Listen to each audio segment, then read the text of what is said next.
النبي صلى الله عليه وآله وسلم اثنان يعجلهما الله في الدنيا পয়গম্বর বলেন এমন দুইটা অপরাধ আছে যে দুইটা অপরাধ করলে শাস্তি হবে দুনিয়াতে আল বাগয়ু ওয়া উকুকুল ওয়ালিদাইন এক নম্বর অপরাধের নাম জুলুম জুলুম করলে শাস্তি হবে মরার ঘরে না আগে সবাই মুখস্থ করেন ভাই ভাইয়ের সাথে জুলুম করেছো শাস্তিটা কিন্তু মরার আগেই হয়ে যাবে ভাই বোনের সাথে জুলুম করেছো শাস্তি হবে মরার আগে বোনের পৈতৃক সম্পত্তি বাবার থেকে তুমি আত্মসাৎ করে বোনকে তুমি বঞ্চিত করেছো বোনের উপরে জুলুম করেছো খাইতে পারবি না গলায় ডুববে পেটে যাওয়ার আগে আজরাইল এসে হাজির হয়ে যাবে অনেক সন্তানেরা অন্য ভাই বোনের সম্পদকে আত্মসাৎ করে নেয় বাবারে কনভিন্স করে নেয় আবার অনেক বাবা আছে একজনকে গোপনে সব দিয়ে দেয় ভিন্ন সন্তানদের বঞ্চিত করে জুলুম আল্লাহর নবী বলেন জুলুমের শাস্তিটা মরার আগে হয় কর্মচারী থেকে তুমি সব কাজ আগে আদায় করে নিলা বেতনটা টাইম মতো দিলা না চাইতে গেছে ধমক দিয়েছো জুলুম করেছো আছে না নাই এই দোষটা সব আমার গার্মেন্টস ফ্যাক্টরির মালিক ঘরে কাজের লোক আছে না আহা কাজের লোকের ঠিক মতো খানা দেয় না কাপড় দেয় না গাড়িতে কোথাও যায় মালিক তার স্ত্রী সন্তান সুন্দর সিটে বসছে ব্যাগ ডালা পেছনে কাজের মেয়েটাকে বসায় রাখছে এরকম খবরও পাই না ভাই জুলুমের বিচার হবে মরার আগে হয় না হয় না ফেরাউনের বিচার হয়েছে না কথা কান্না কেন এটাই কি শেষ ফাইনাল এটা তো সেমি ফাইনাল ফাইনালটা তো পরকালে মরার পর কিয়ামতের দিন বুঝেন না পুলিশে আসামি ধরে কোর্টে উঠাইল না কোর্টে উঠানোর আগে কি পরিমাণ হাদিয়া চলে না চলে না এটা সেমিফাইনাল ফাইনাল হবে আদালতের বিচারক যখন রায় দিবে ডানে বামে তখন হবে ফাইনাল রিমান্ড কেউ অন্যায় করে না তাকে অন্যায়কারী বানানো জুলুম আছে না নাই কেউ দোষ করে নাই তাহলে দোষ চাপায় দেওয়ার নাম জুলুমের বিচার মরার আগে না পড়ে কোথায় যাবা আল্লাহ ধরা বড় কঠিন আমি আমাকে বলি আপনি আপনাকে বলেন কিন্তু কেমন যেন মনে হয় বয়ানগুলো যেন অন্যদিকে বাতাসে নিয়ে যাইতেছে নিজের হিসাবটা করেন আমি আমার হিসাব করি আমার দ্বারা আমার সন্তানের উপরে জুলুম হলো কিনা আমি শিক্ষক আমার দ্বারা ছাত্রের উপরে কোনো জুলুম হলো কিনা আমি ইমাম খতিব আমার দ্বারা মুসল্লিদের উপরে কোনো জুলুম হলো কিনা আমি দোকানের মালিক কর্মচারীর উপরে কোনো জুলুম হলো কিনা আমি বাড়ির মালিক পাঁচতলা বিল্ডিং আমার ভাড়াটিয়াদের উপরে কোনো জুলুম হলো কিনা চেহারা খুব সুন্দর ওই ব্যক্তির প্রশংসা না যে সুন্দর বানাইছেন তা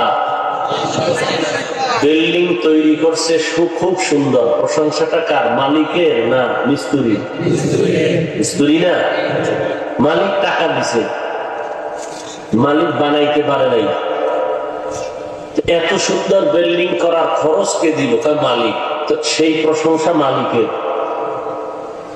চেহারা খুব সুন্দর কে বানাইছেন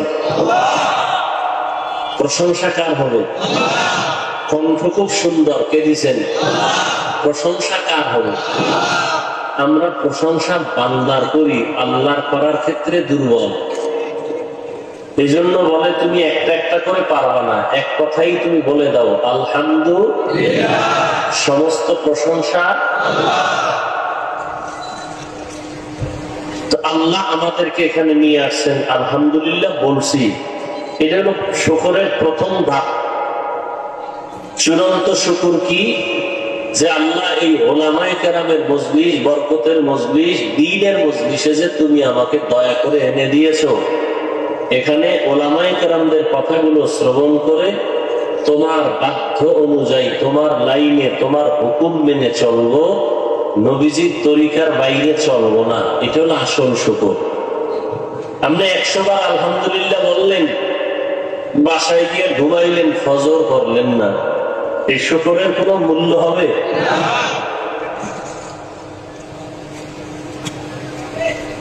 দোয়া করি, এতগুলো আল্লাহর বান্দা এখানে আছেন, কারো না কারো আমিন কবুল হবে ইনশাআল্লাহ।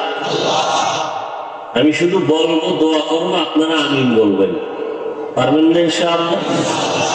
আল্লাহ মাহফিল কবুল করেন, আয়োজনকারীদের কবুল করেন, সহযোগিতা যারা করেছেন তাদেরকেও কবুল করেন।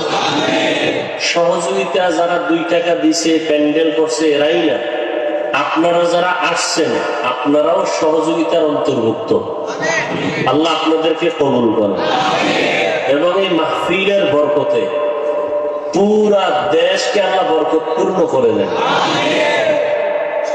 বিশেষ করে ফেনী, নোয়াখালী, দেশের বিভিন্ন স্থানে বন্যায় কবলিত, পানিবন্দী, অনেকের জীবন চলে গেছে, কারো বাড়ি ঘর চলে গেছে। আল্লাহ পাক তাদেরকে, যারা চলে গেছেন দুনিয়া থেকে, তাদেরকে আল্লাহ জান্নাত দান করেন। যারা অসুস্থ হয়ে আছেন আল্লাহ সুস্থতার নেয়ামত দান করেন। অসহায় যারা আছেন আল্লাহ পাক তাদেরকে সুন্দর শান্তির জীবন যাপনের ব্যবস্থা করে দেন।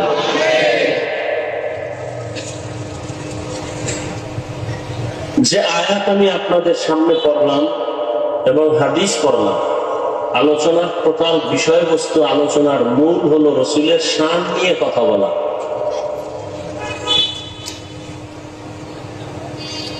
পৃথিবীতে মাখলুকাত যাদেরকে বলা হয়, বাংলায় সৃষ্টি বলে,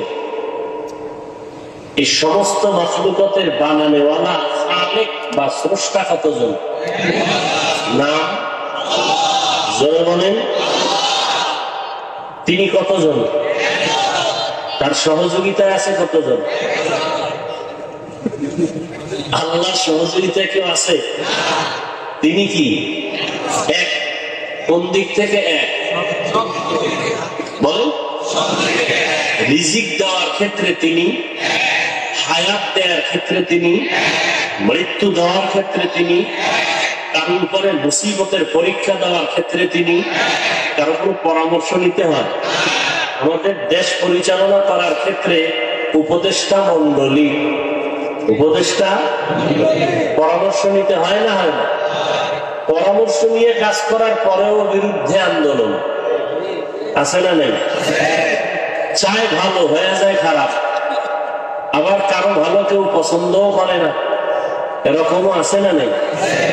আল্লাহর কোন কাজের সিদ্ধান্ত নিতে পরামর্শ লাগে?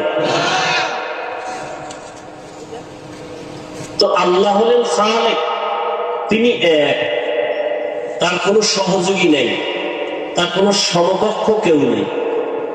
যদি কেউ মনে করে আছে, এই আছে মনে করার নাম শিরিক। যিনি মনে করেন তার নাম মুশরিক। মুশরিকদের জন্য জান্নাত হারাম। আল্লাহ হলেন এক, খালেক। তিনি কয়জন? আপনাদের এলাকায় খালেক আছে না? অনেকে ডাকে খালেকে দিকে আসো। খালেক কতজন? আপনাদের এলাকায় আবার খালেক হইলে তো 2 জন হয়ে গেল। তিনি খালেক না, কি আব্দুল খালেক, খালেকের বান্দা। একজনের নাম আল্লাহ হলেন রাজ্জাক, রিজিক দেন। মানুষের নাম আছে, নাম শুধু রাজ্জাক না, কি রাজ্জাক বললে গুনাহ, আল্লাহ রাগ করেন। রাজ্জাক তো আমি, তুমি বান্দাকে রাজ্জাক বলো কেন? বান্দাকে বলো আব্দুর রাজ্জাক, রাজ্জাকের গোলাম। তো একজনের নাম আচ্ছা আব্দুর রাজ্জাকের আব্দু বাদ দিয়ে শুধু রাজ্জাক যদি ডাকেন, এই যুক্তি আব্দুল্লাহর ক্ষেত্রে ডাকেন না কেন? আব্দুল্লাহ নাম আছে না, তাহলে আব্দু বাদ দিয়ে আল্লাহ ডাকেন,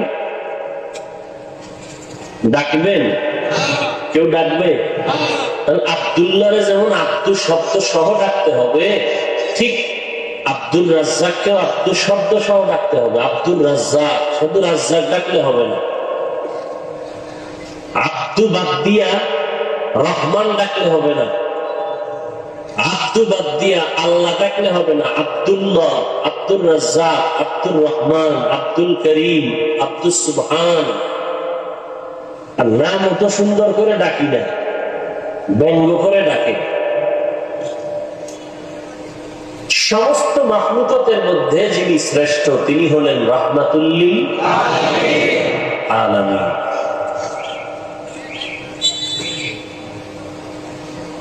জগৎ সমূহের জন্য তিনি রহমত, তার প্রত্যেকটা কথা রহমত, কাজ রহমত, কদম রহমত। যেখানে কদম দিছেন রহমত শুরু হয়ে গেছে। মক্কায় কদম দিছেন, দাম বেড়ে গেছে। মদিনাতুল মুনাওয়ারা যারা উমরা করতে যায়, হজে যায়, হজের কোন আহকাম নাই যেটা মদিনায় পালন করা লাগে। মক্কায় সব শেষ, মদিনায় যায় কেন? মোহাব্বতের টানে। কারণ যারে দিয়ে আল্লাহকে চিনলাম, তার সাথে একটু সাক্ষাৎ মোলাকাত, সালাম বিনিময় করার জন্য। যাদের কলবের চক্ষু খোলা তারা রাসূলের সাথে কথা বলে আসেন। যাদের কলবের চোখ বন্ধ, চামড়ার চোখই খোলা নেই, কলবের চোখ খুলবে কি করে? চামড়ার চোখে চশমা লাগায় দিছে, বেপরদা, গান বাজনা, সিনেমা, অল টাইম মোবাইল সামনে থাকে। রাসূল কেমনে আসবে সে সামনে? সেই রাহমাতুল লিল আলামিন, তার শানের বয়ান নবীজি আসার আগেও চলতেছিল, আসার পরেও চলতেছিল, বিদায়ের পরেও চলতেছে, কিয়ামত পর্যন্ত চলবে, কিয়ামতের দিনও চলবে। এমন একজন ব্যক্তি আমার নবী। কার নবী? কার নবী? যদি বলতে পারি আমার নবী, আর নবী যদি বলেন আমার উম্মত, বিনা হিসাবে জান্নাত। কিন্তু দিলকে প্রশ্ন করেন, আমার নবী বলার মতো পুঁজি আছে নি ভিতরে? আমার নবী মুখে বললে কি হবে? দিল থেকে আসতে হবে আমার নবী। আর দিল থেকে তখনই আসবে যদি আমার ভেতরে নবীর আদর্শ থাকে। আল্লাহ সবাইকে নবীর আদর্শওয়ালা বানায় দেন। নবীর আদর্শ কি কারণ করে জুলুম করা? নবীজি জিন্দেগিতে কোনদিন, নবীর জিন্দেগি কত বছর বলেন? 63 বছর নাকি? 63 বছর পরে নবী আর দুনিয়ার জীবনে নাই, আখিরাতের জীবনে চলে গেছেন, ঠিক না? 63 বছর হায়াতে আমার রাসূল কোনদিন ভুলেও কাউকে একটা গালি দেন নাই, ভুলেও না। আমরা সে নবীর আদর্শ কতটুকু মানি? নবী জীবনে কখনো চোখ গরম করে কারো দিকে তাকান নাই। এবার বুঝেন নবীজি কত সুন্দর আদর্শ নিয়ে আসছেন। সেই নবী অনেকগুলো আদর্শ উম্মতকে দিয়ে দিয়েছেন। তার মধ্যে একটা হাদিস আমি পড়েছি, এই বিষয়ে দুটো কথা আপনারা একটু খেয়াল করেন। নবীজি বলেন সব উম্মত জান্নাতে যাবে, সব, কিন্তু আছে না নাই? ইল্লা মান আবা, যারা আমি মুহাম্মদকে অস্বীকার করে তারা না। কিলা মান আবা, সাহাবায়ে কেরামদের থেকে কেউ প্রশ্ন করলেন, নবী কারা আপনাকে অস্বীকার করে, পরিচয় জানতে চাই। এবার নবী পরিচয় দিতে গিয়া বলেন, নবী বলেন সব উম্মত জান্নাতে যাবে, আমি মুহাম্মদকে যারা মানে না, অস্বীকার করে তারা না। এখন এখানে যারা আছেন, আমার তো দিল বলে একজন ব্যক্তিও নবীকে অস্বীকার করার নাই। সবাই ভালোবাসেন না? সবাই ভালোবাসেন।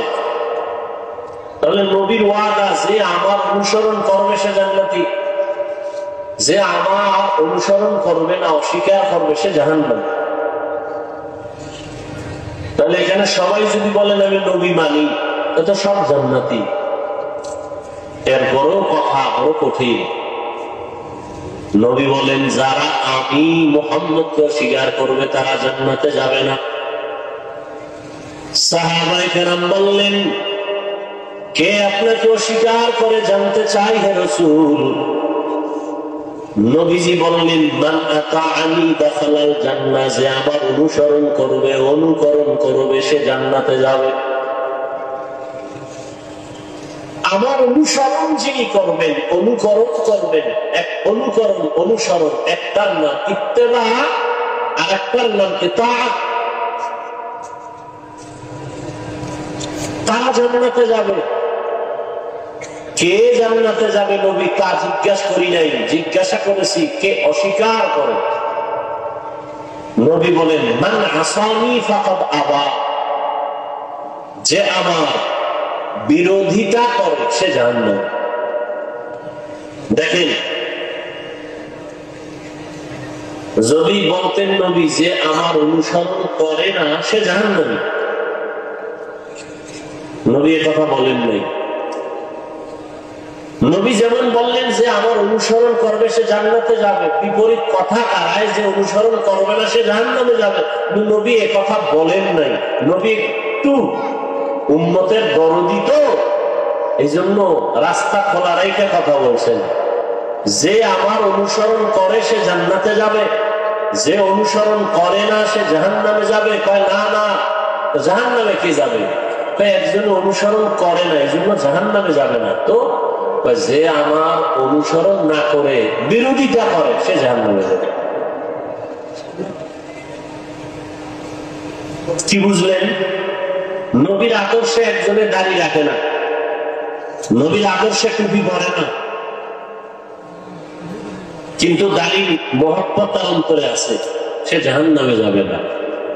কিন্তু আরেকটা লোক সে রাসূলের আদর্শের দাড়িকে পছন্দই করে না,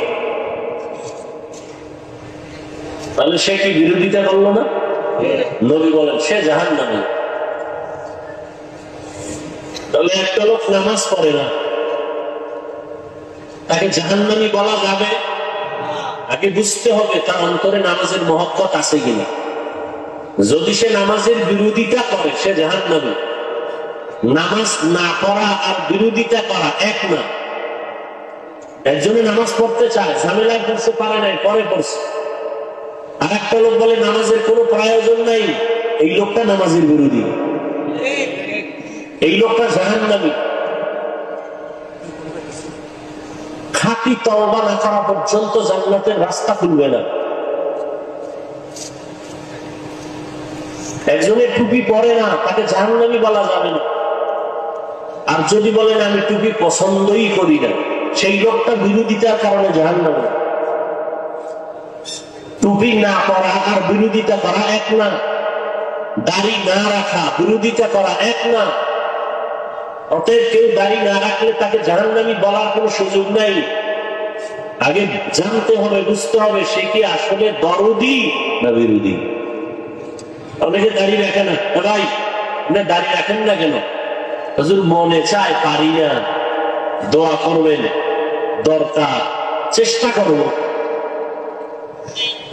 এই লোকটা কি বিরোধী? আরেক ব্যক্তি বলে দাড়ির কোনো দরকার নাই, এই লোকটা বিরোধী, এই লোকটা বিরোধী। নবীজির কথার মধ্যে রহমত, দয়া, ইমামুল আউয়ালিন আল আখিরিন বাহর সাদকা রাহমাতাল লিল আলামিন সাইয়্যিদুল কাউনাইন খাতমুল মুরসালিন আখির আমদ বুদে ফখরুল আউয়ালিন। একজন স্কুলে পড়ে, কলেজে পড়ে, ইংরেজি পড়ে, ইতিহাস পড়ে, ভূগোল পড়ে।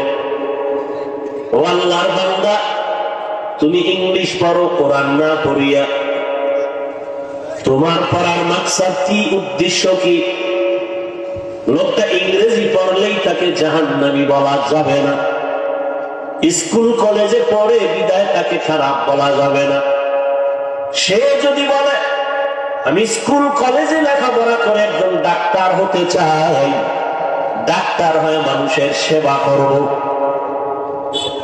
আর বিধর্মীদের মোকাবেলায় আমি চ্যালেঞ্জের সামনে দাঁড়ায় যাব, সারা দুনিয়ার বিধর্মীরা মুসলমানের চূড়ান্ত দুশমন।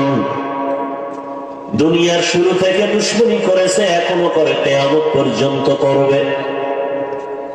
ওরা যদি হঠাৎ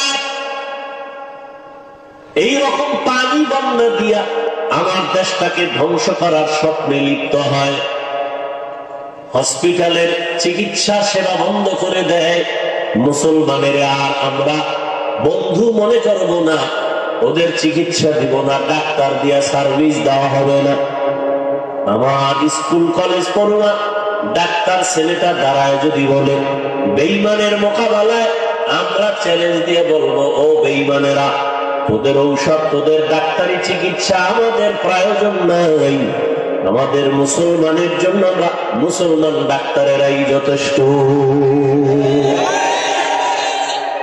কি বলবেন? এই ছেলেটা ডাক্তারি পড়লে জাহান্নামী? দিলকে বড় করতে হবে, অন্যকে দিলে বসানোর মতো জায়গা রাখতে হবে, হিংসার আগুন সব বন্ধ করে দিতে হবে, ধৈর্যের পানি দিয়া। আপনি আমি কি মুসিবতে আছি, ওয়ামা আরসালনাকা ইল্লা রাহমাতাল লিল আলামিন। কেমন হৃদয়ওয়ালা নবী আমার!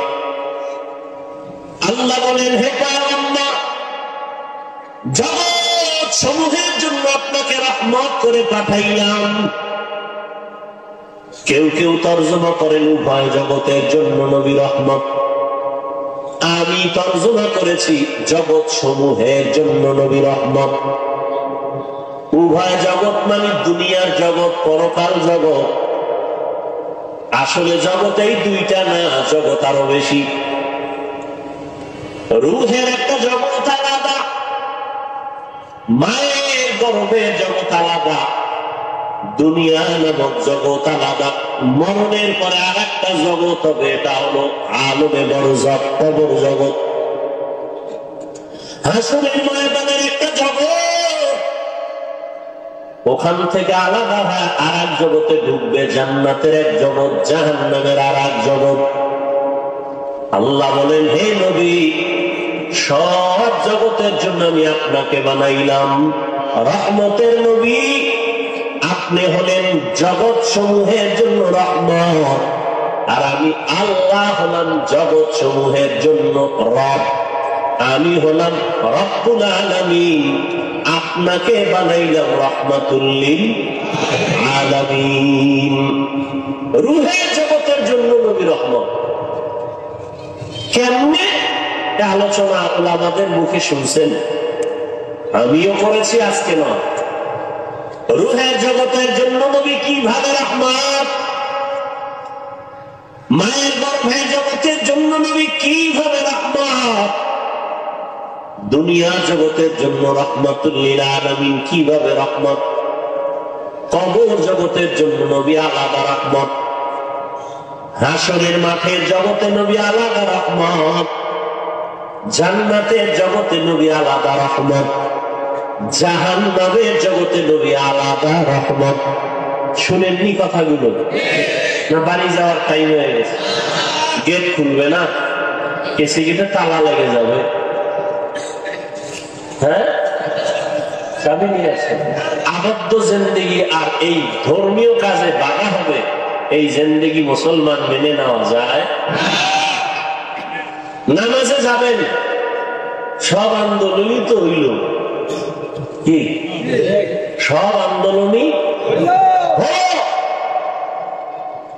আজও আমি একদল আল্লাহর বান্দা মাদ্রাসা আসছেন মাগরিবের পরে, বললাম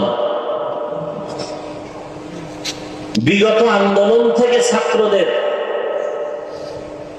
আমরা বলি তার নাম ছাত্র আন্দোলন, বলেন না আপনারা?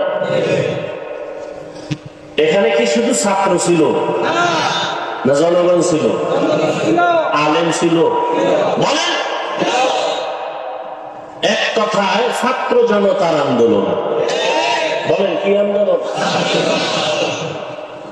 যখনই ওলামায়ে কেরাম বিভিন্ন দিক থেকে ময়দানে নেমে আসছে, উম্মত প্রশ্ন ছাড়া নেমে আসছে।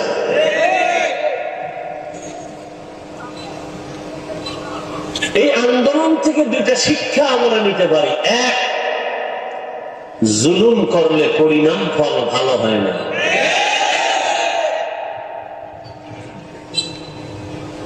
জুলুম তিন প্রকার। কয় প্রকার? নিজের সাথে জুলুম, আল্লাহর সাথে জুলুম, অন্যের সাথে জুলুম। নিজের সাথে জুলুম যেমন ব্যক্তির সাথে জুলুম, আহালের সাথে জুলুম। চোখ আল্লাহ যে কাজের জন্য বানাইছেন ওই কাজের চোখ ব্যবহার না করা, চোখের জুলুম।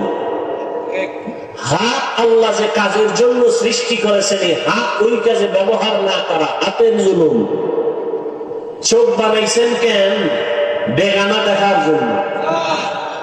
হাত বানাইছেন কেন? ফেসবুকে আলেমদের বিরুদ্ধে লেখার জন্য। জবান বানাইছেন কেন? গীবত করার জন্য। এবং নিজের সাথে জুলুম, আহালের সাথে জুলুম। 7 বছর বয়সের বাচ্চাকে নামাজের মুসাল্লায় পার করাও, না করানোটা জুলুম। 10 বছরে শাসন করো নামাজের জন্য, এগুলো আহালের সাথে জুলুম। বাবার আহাল সন্তান, স্বামীর আহাল স্ত্রী, শিক্ষকের আহাল ছাত্র, ইমাম খতিবের আহাল মুসল্লি, জনপ্রতিনিধির যারা দায়িত্বশীল তাদের আহাল জনগণ। সমস্ত দুনিয়ার মানুষের দায়িত্বে উলামায়ে কেরাম, উলামায়ে কেরামের আহাল হলো সারা দুনিয়ার উম্মত। আল্লাহর সাথে জুলুমের নাম শিরিক। শিরিক করা আল্লাহর সাথে জুলুম। অন্যের সাথে জুলুম, চাই সেটা একটা পিপিলিকা হোক, বিড়াল হোক, কুকুর হোক। কুকুরের সাথে জুলুম, অন্যায় করে নাই, খামাখা একটা বাড়ি মারলেন, জুলুম। বিড়াল কোনো অপরাধ করে নাই, খানা বন্ধ করে দিলেন, জুলুম। এবার আসলে আমরা পরস্পরে মানুষ, বাড়ি করলেন, থাকার জায়গা দিলেন না প্রতিবেশীকে, জুলুম। আছে না নাই? মালিকের পানির লাইন আলাদা, ভাড়াটিয়াদের পানির লাইন আলাদা। ভাড়াটিয়ার পানির লাইনের পানি বন্ধ থাকে, মালিকের পানি বন্ধ থাকে না, জুলুম। আছে না নাই? নিজে মন চাইলে গেট খুলে বের হবেন, ঢুকবেন, ভাড়াটিয়া নামাজে যাবে, গেট বন্ধ, জুলুম। আছে না নাই? দুই অপরাধের শাস্তি মরার আগে হবে, লিখে রাখবেন। আগেও বলছি, আজও বলে যায়। কয় অপরাধের শাস্তি? قال النبي صلى الله عليه وآله وسلم اثنان يعجلهما الله في الدنيا। পয়গম্বর বলেন, এমন দুইটা অপরাধ আছে যে দুইটা অপরাধ করলে শাস্তি হবে দুনিয়াতে। আল বাগয়ু ওয়া হুকুকুল ওয়ালিদাইন। 1 নম্বর অপরাধের নাম জুলুম। জুলুম করলে শাস্তি হবে মরার ঘরে না আগে। সবাই মুখস্থ করেন। ভাই ভাইয়ের সাথে জুলুম করেছ, শাস্তিটা কিন্তু মরার আগেই হয়ে যাবে। ভাই বোনের সাথে জুলুম করেছ, শাস্তি হবে মরার আগে। বোনের পৈতৃক সম্পত্তি বাবার থেকে তুমি আত্মসাৎ করে বোনকে তুমি বঞ্চিত করেছো, বোনের উপরে জুলুম করেছো। খাইতে পারবি না, গলায় ডুববে, পেটে যাওয়ার আগে আজরাইল এসে হাজির হয়ে যাবে। অনেক সন্তানেরা অন্য ভাই বোনের সম্পদকে আত্মসাৎ করে নেয়, বাবারে কনভিন্স করে নেয়। আবার অনেক বাবা আছে একজনকে গোপনে সব দিয়ে দেয়, ভিন্ন সন্তানদের বঞ্চিত করে, জুলুম। আল্লাহর নবী বলেন জুলুমের শাস্তিটা মরার আগে হবে। মালিক কর্মচারী থেকে তুমি সব কাজ আগে আদায় করে নিলা, বেতনটা টাইম মতো দিলা না, চাইতে গেছে, ধমক দিয়েছো, জুলুম করেছো। আছে না না? এই দোষটা সব আমার। গার্মেন্টস ফ্যাক্টরির মালিক, ঘরে কাজের লোক আছে না? আহা, কাজের লোকের ঠিক মতো খানা দেয় না, কাপড় দেয় না, গাড়িতে কোথাও যায়, মালিক তার স্ত্রী সন্তান সুন্দর সিটে বসছে, ব্যাগ ডালা পেছনে কাজের মেয়েটাকে বসায় রাখছে।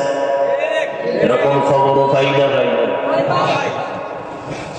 জুলুমের বিচার হবে মরার আগে, হয় না? হয় না?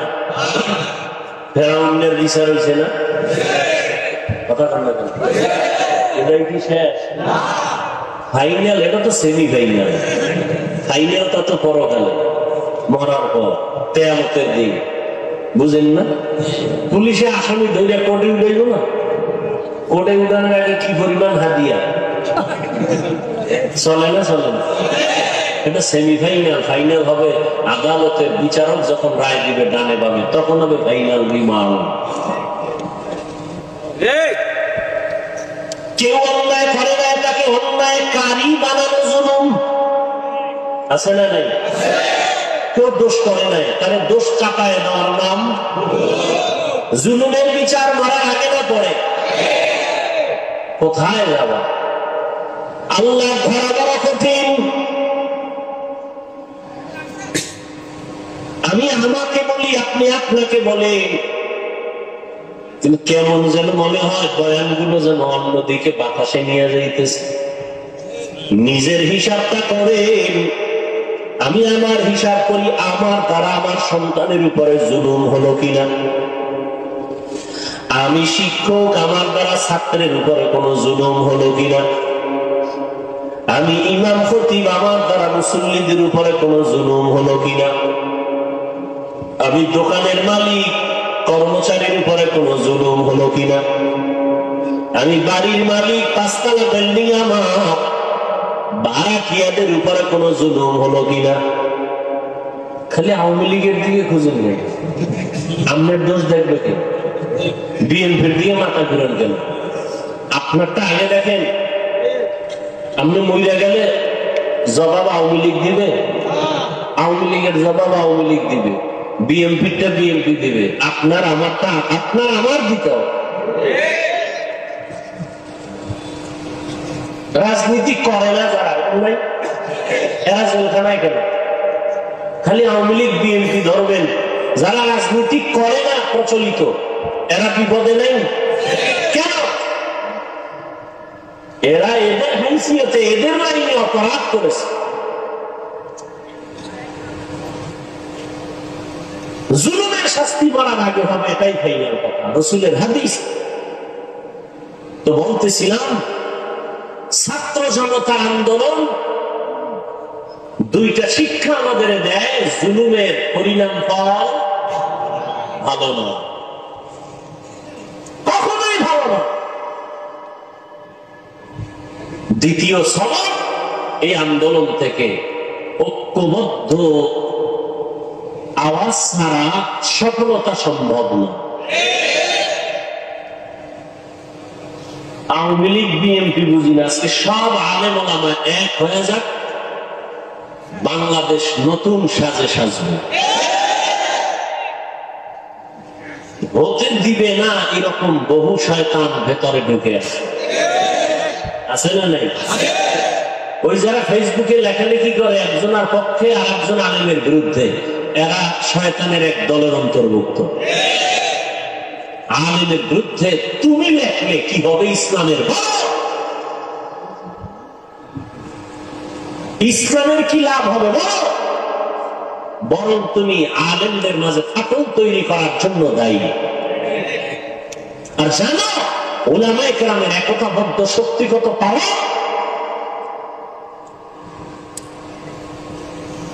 সবাই দিল থেকে আলেমকে মহব্বত করে, যখনই একতাবদ্ধতার মঞ্চের দিয়ে তাকায় তখন দূরে সরে যায়।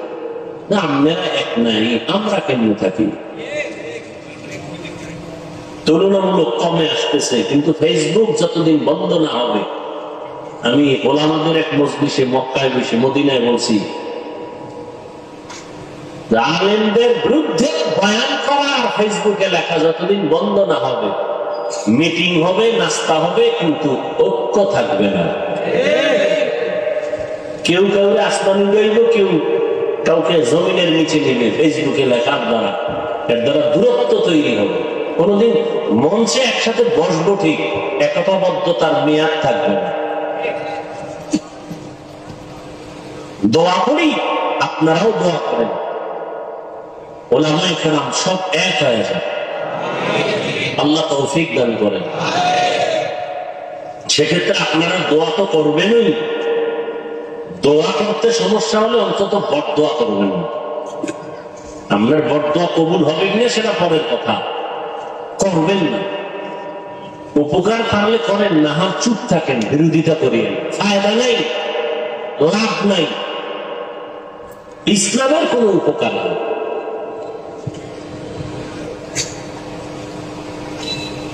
জুলুমের বিচার এ দুনিয়ায় হবে মরার আগে।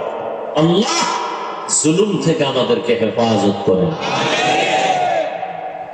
জুলুম শেষ হয়ে গেছে? আওয়ামী লীগ গেছে গিয়া, এরপর বাড়ি ঘরে আগুন লাগাইছে তারা, মানুষ মারে তারা, দোকান বাড়ি ঘরে ডাকাতি হয় কারা করে? জিনেরা, ভারতের ফেরেশতা। হ্যাঁ, জুলুম চলে না? চলে না? জুলুমের বিচার মরার আগে না পড়ে? ভালো করে লিখে রাখবেন আর দোয়া করবেন, আল্লাহ জুলুম থেকে এ দেশ এবং জাতিকে হেফাজত করেন। আমরা জুলুম চাই না, জালিমকে চাই না। আমরা আখিরি নবীর মহব্বতের আদর্শের উম্মত চাই। প্রত্যেকটা ক্ষেত্রে কারোটা মানুষ দেখে, কারোটা দেখে না। আপনি ভাইয়ের সাথে জুলুম করতেছেন, মেয়ের সাথে জুলুম করতেছেন, বোনের সাথে করতেছেন, দোকানওয়ালা কর্মচারীর সাথে করতেছে, কেউ দেখে না, আল্লাহ তো দেখতেছেন।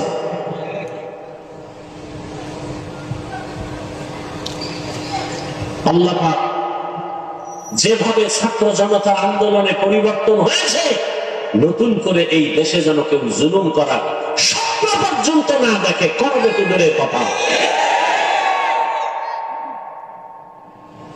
ছাত্র অন্যায় করবে, শাসন করার আইন আছে ইসলামে। কি করার আইন আছে? এই কথা কিন্তু একটা শব্দের ব্যবধান, কিন্তু খুব খেয়াল করবেন। শাসন করার আইন আছে, শোষণ করার আইন নেই। শাসনের নাম ইনসাফ, শোষণের নাম জুলুম। ইসলামে ছাত্রকে শাসন করার আইন আছে, শোষণ করার। স্ত্রীকে শাসন করার আইন আছে, শোষণ করার আইন নাই। জনগণকে শাসন করার আইন আছে, শোষণ করার আইন নাই। ছাত্র অন্যায় করছে, একটা ধমক দেওয়ার মতো। শিক্ষক যদি 2 ধমক দেয়, 1 ধমক জুলুম। ছাত্র অন্যায় করেছে, একটা বেতের বাড়ি 2 বেত দেওয়া জুলুম। একটা অন্যায় করছে, বেতের বাড়ি কয়টা? একটা পাবে, কিন্তু ওজন হবে কত? 1.5 কেজি না 10 গ্রাম। এখানেও ইনসাফ। অন্যায় করেছে, একটা বেতের বাড়ি পাবে, ওজন হবে মাত্র 10 গ্রাম, আধা কেজির ওজনে বেতের বাড়ি দেওয়া জুলুম।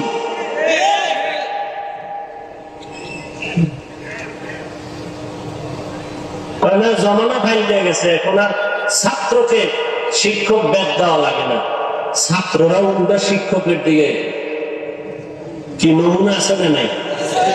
তবে এখানে অনেক ছাত্র দেখতেছি বিভিন্ন ধরনের স্কুল, কলেজ, মাদ্রাসা আজীবনের জন্য কথাটা আমি বলে থাকি, আজও মানছি। মনে রাখবেন, শিক্ষকের সাথে বেয়াদবি করে মরার আগে বিচার হবে, লিখে রাখবেন। শিক্ষকদের সাথে যারা বেয়াদবি করবে তার শাস্তি হবে মরার আগে, মনে রাখবেন। সবার সাথে মেজাজ দেখানো যায়? সন্তান মা বাবার সাথে মেজাজ দেখাতে পারে? ছাত্র শিক্ষকের সাথে মেজাজ দেখাতে পারে? যারা দেখিয়েছে, চোখের সামনে দেখেছে, ওরা ধ্বংস হয়ে গেছে। ক্লাসে 1 নাম্বার, বেয়াদবি করছে, ধ্বংস। বহু দেখেছি স্কুল, কলেজ আর মাদ্রাসার লাইনে, কম দেখি নাই। যদি কেউ প্রমাণ চান, হাতে ধরে দেখাতে পারবো। আল্লাহ ওই বেয়াদবির থেকে আমাদের হেফাজত করুন। পয়গম্বরের সাহাবী, প্রথম তিনি চাচাতো ভাই হযরতে আলী রাদিয়াল্লাহু তাআলা আনহু, নবীর কি দ্বিতীয় সিঁড়িতে গিয়া সাহাবী, তৃতীয় ধাপে গিয়া হযরত আলী নবী। বলেন না কেন? জামাতা। ওই হযরত আলী আল্লাহর শুকর আদায় করেন,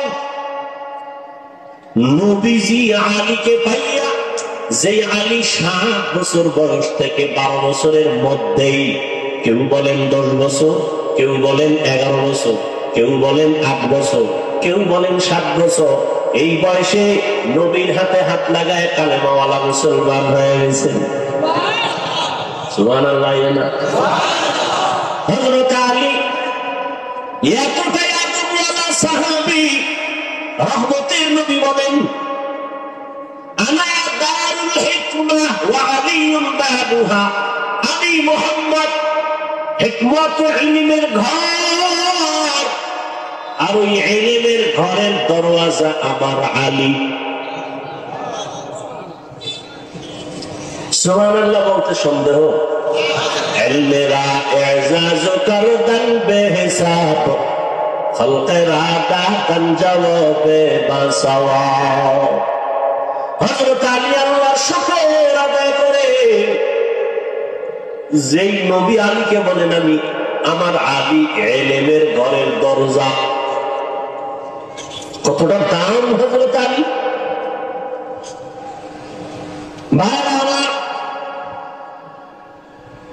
হযরত আলী রাদিয়াল্লাহু তাআলা হিজরতের রাতে নবী বিছানায় শোয়া, তারপরে নবী বিদায় হয়ে গেলেন মক্কার জমিনে। কেমন মুহাব্বতের নবীর সাহাবী, যে আলীর জবানে এত প্রশংসা, আল্লাহর কাছে শুকর আদায় করে বলেন, আল্লাহ সম্মানের চেয়ারে বসার জন্য 2 পুঁজির একটা লাগে, না হয় সম্মানের চেয়ার পায় না। চেয়ার পায় কিন্তু কোনটা পায় না? একজনের জোর করে চেয়ার দখল করছে, এটা কি সম্মানের নেই? ঠিক। অনেকে জুলুম করেও চেয়ারে হয়, কথা ঠিক না? আর একটা হলো সম্মানের। একজনে জোর করে বসে ধাক্কা দিয়ে, আমি বসবো, আমার চেয়ার। আর একজনকে আমি বসবো না, বসাবো, এর মাথায় ঘিরে এনে বসাই দিচ্ছে, কথা ঠিক নেই? কেউ স্বপ্নে দেখছিলেন নি? যাকে বলছে হেও স্বপ্ন দেখেন যে আমাদের বাংলাদেশের চেয়ারে বসাই, কথা ঠিক না? ওয়াজ বুঝেননি? কি বুঝে?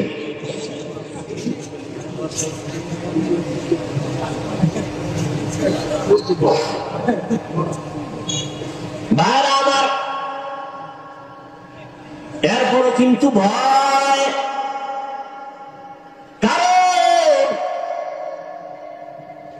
ফিলিস্তিনের জমিনের উপরে হিংস্র আক্রমণ, বাইতুল মাকদিসকে দখল করা, মুসলমানের উপর আক্রমণ। বাংলাদেশটা কিন্তু ছোট, মানচিত্রে দিয়ে তাকাইলে ছোট্ট একটা দেশ, টুপিওয়ালায় ভরা, মাদ্রাসায় ভরা। ভারতের জমিনে হাজার হাজার হাজার মাদ্রাসা, লক্ষ লক্ষ আলিম। 800 বছর পর্যন্ত স্পেন জমিন শাসন করেছে মুসলমান। 100 বছর মুখস্থ করো। একটা জাতিকে ধ্বংস করার জন্য তার ইতিহাস ভুলায় দেওয়া যথেষ্ট। মনে রাখো, 800 বছর পর্যন্ত স্পেন জমিন শাসন করেছে মুসলমানেরা। কোরআন শরীফের উল্লেখযোগ্য তাফসীর হলো কুরতুবী। ওই স্পেন জমিনে বসে লেখা 30 খণ্ডের তাফসীর, তাফসীরে কুরতুবী। ওই 800 বছরের শাসনের মুসলমান দেশ স্পেনের মধ্যে গিয়ে দেখো আযান বন্ধ। বেশি লাভ হয়ে গেলে যুবক সাবধান। ভারতের চোখ যদিও একটু পর্দা লাগাইছে, আমেরিকার চোখ কিন্তু এখানে বড় করে রাখা আছে। ঠিক বলতে কি কষ্ট লাগে না? ভাবতে হবে নাকি? একটু ভাবতে হবে। আমেরিকার ডব্লিউ বুশ বলেছিল, আমি সারা দুনিয়ার নারীদের, যুবতীরে দেখতে চাই বেপর্দা, আর যুবকদের দেখতে চাই দাড়িবিহীন।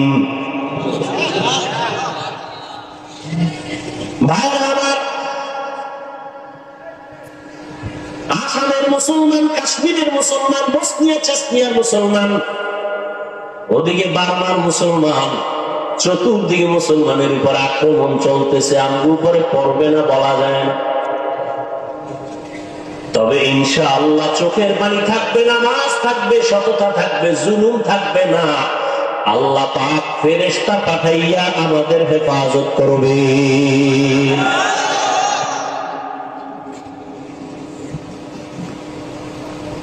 মক্কায় গেলাম, অনেক ছেলেরা আসলো, হোটেলে কাজ করে, এখানে কাজ করে, দেখা করার জন্য।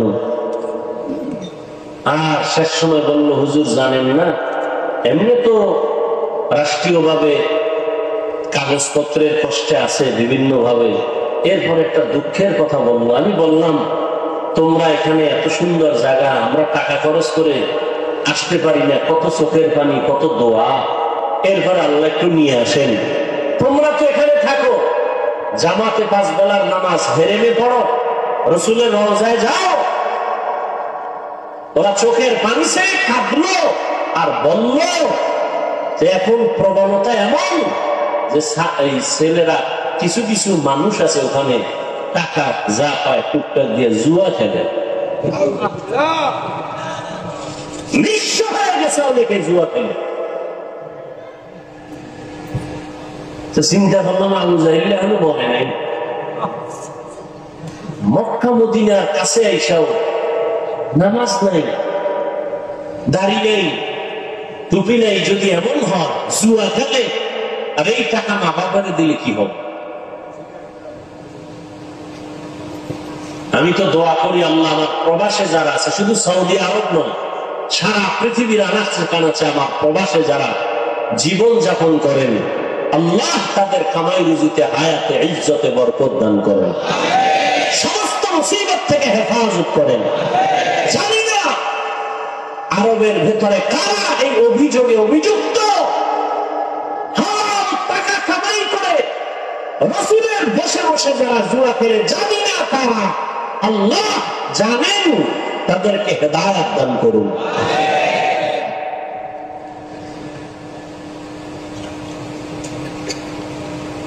হযরত আলী রাসূলের এত আদরের সাহাবী, সম্মানের জন্য দোয়া করলেন, ও আল্লাহ, 2 পুঁজির একটা লাগে সম্মানের চেয়ারে বসার জন্য, একটা পুঁজির নাম হলো শিক্ষাগত যোগ্যতা, ইলম, আর একটা পুঁজির নাম হলো সম্পদ, টাকা পয়সা।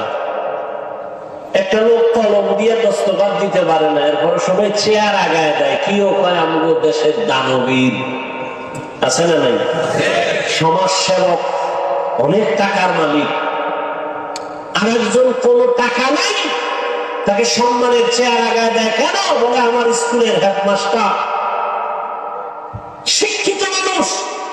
হযরত আলী বলেন, ও আল্লাহ, দুই পুঁজির আসলটা আমাদের দিচ্ছেন, কি দিয়েছেন? টাকা পয়সা দেন নাই। নবীজি দোয়া করলে কবুল হইত না? সেই নবী খন্দকের যুদ্ধে গিয়া পেটে পাথর লাগলেন, মদিনাতুল মুনাওয়ারার পাশে খন্দক, সাহাবায়ে কেরাম নিয়ে ভক্ত খনন করলেন, নবী ওই কাজে হাত দিলেন।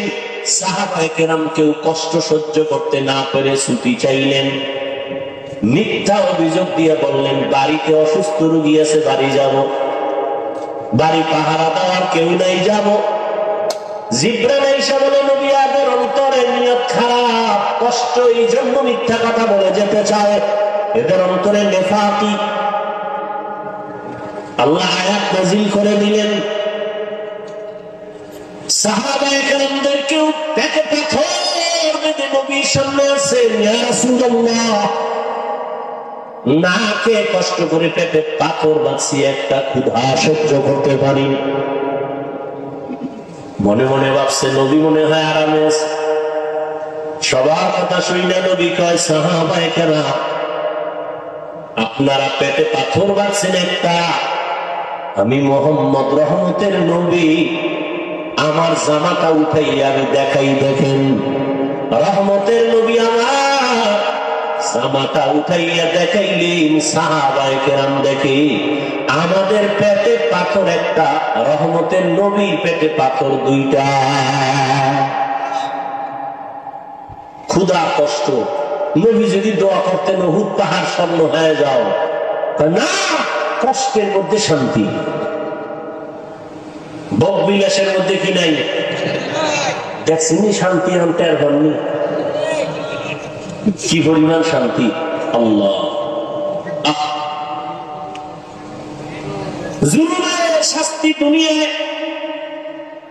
কষ্টের জিন্দেগি। নবী আমার 1 বছর না, 2 বছর না, 3 বছরের মতো সময় আমার নবীরে মক্কার বেঈমানেরা গৃহবন্দী করে রাখছে শিয়াবে আবু তালিবের ভেতর, পানি দেয় না, খানা দেয় না। রহমতের নবী আমার গাছের পাতা ছিঁড়ে ছিঁড়ে চাবাইয়া তারপরে পেটের ক্ষুধা নিবারণ করো, না খাইয়া প্রয়োজনে না খাইয়া মরিও, কিন্তু হারাম খানা ভেতরে ঢুকাইও না রে বাবা।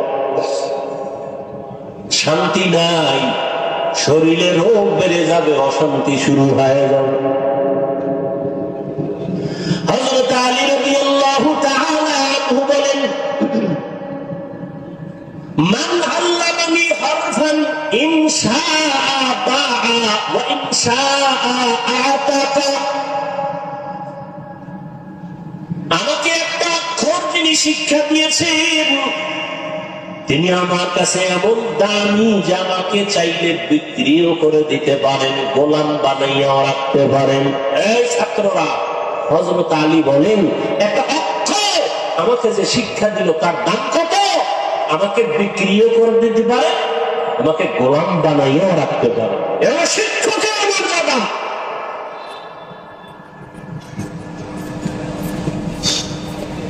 কিন্তু আমরা অনেক সময় দেখতে পাই কিছু বেয়াদবি আচরণ, আর এর পরিণাম ফলে দুনিয়াতেই সে ধ্বংস হয়ে যায়।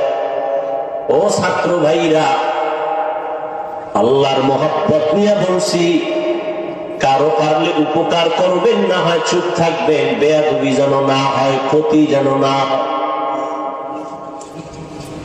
নবীজি বলেন, মান তাওয়াযআ লিল্লাহি রাফাআহুল্লাহ, যে ব্যক্তি আল্লাহর জন্য নিজের ছোট বানায় দেয়, আল্লাহ তার মর্যাদা বাড়ায় দেয়। রাহমাতুল লিল আলামিন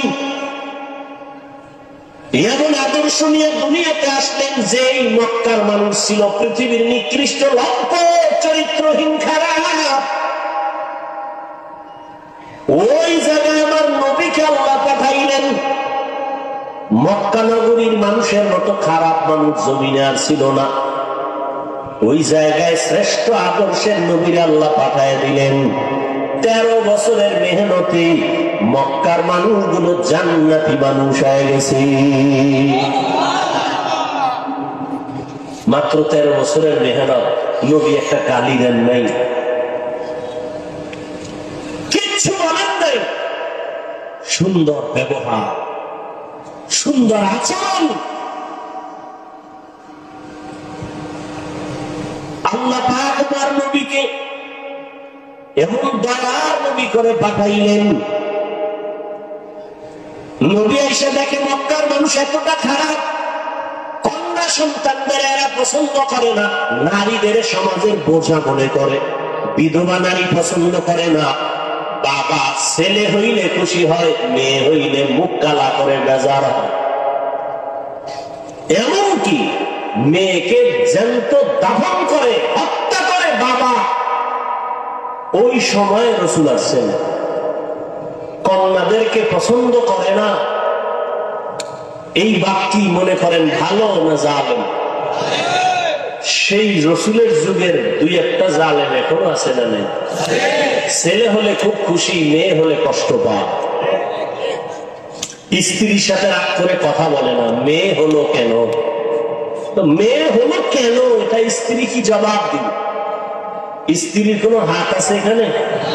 লিল্লাহি মুলকুস সামাওয়াতি ওয়াল আরদ ইয়াহাবু লিমান ইয়াশাউ ইনাসান ওয়া ইয়াহাবু লিমান ইয়াশাউ যুকুর আও ইউযাওবিজুহুম যুকরানাও ওয়া ইনাসা ওয়া ইয়াজআলু মান ইয়াশাউ আকিমা ইন্নাহু আলিমুন কাদির।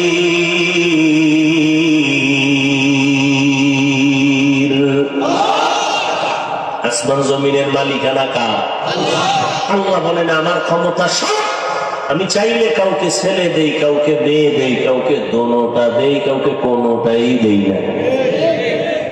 ক্ষমতা কার? না আপনি স্লোগান দিচ্ছেন ছেলে হোক মেয়ে হোক দুটোর বেশি নয়, একটা হলে ভালো হয়, না হইলে আরো ভালো। স্লোগান দিছে ছেলে হোক মেয়ে হোক দুটো, কথা বলতে দুটো, একটা হলে ভালো হয়। এই স্লোগান আছে না নেই? এই স্লোগান যেদিন থেকে শুরু, আমার মাওলার কুদরত সেদিন থেকে শুরু। সেদিন থেকে একসাথে 2টা, একসাথে 3টা, একসাথে 4 সন্তান। মা মরছে কারণ মা এখনো তাজা। একসাথে 4 সন্তান আছে না নাই? সন্তান সুস্থ, মা ছেলে হোক মেয়ে হোক দুটোর বেশি নয়, একটা হলে ভালো হয়, না হইলে আরো ভালো। এটা বাইতুল মুকাররমের খতিবের স্লোগান, মক্কা মদিনার ইমামের স্লোগান, তা আমেরিকার স্লোগান।